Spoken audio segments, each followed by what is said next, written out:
Nous entamons ici le dernier module de notre formation sur la création d'un site web. Dans le dernier module, nous allons parler du design du web. Nous allons designer notre site. Enfin, dans le premier module, nous avons installé tous les outils. Dans le second, nous avons parlé du webmaster. C'est le webmaster qui a créé tout le contenu, qui a mis les images, qui a mis les documents. Dans cette dernière partie, nous allons parler du designer. Nous allons designer donc l'interface publique de notre site SPIP.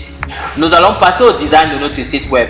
Nous allons designer le sommaire, nous allons designer les rubriques, nous allons designer les articles, nous allons designer la page contact.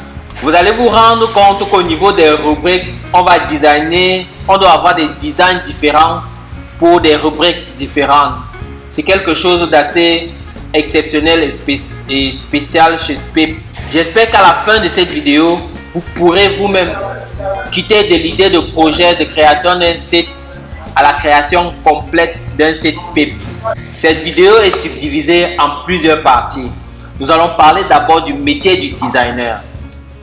Ensuite, nous allons passer à une prochaine vidéo qui va parler du squelette, de comment est-ce que SPIP structure son design au niveau de l'interface utilisateur. Nous allons parler du squelette, de comment est-ce que SPIP structure son design à travers les boucles et à travers le squelette. Nous allons utiliser un framework spécial ici qui est un framework CSS qui va nous permettre de structurer rapidement nos pages web. Et enfin, nous allons utiliser les boucles. Nous allons mélanger le framework CSS avec les boucles. Les boucles, ce sont des petits codes qui permettent de récupérer les informations de la base de données et les afficher à l'interface utilisateur. J'espère que la manière dont c'est structuré, vous allez apprécier parce que c'est extrêmement facile. Lorsque vous allez connaître la structure d'une boucle, vous allez pouvoir l'appliquer soit sur une rubrique, soit sur un article, soit sur tous les éléments qui constituent SPIP. Les articles, les rubriques, les documents, tout ce qui constitue SPIP en tant que module. Et enfin, nous allons designer les différentes pages de notre site SPIP. J'espère que vous allez adorer le rendu final et que cela va vous permettre à vous de pouvoir trouver les clients afin de réaliser aussi leur site internet.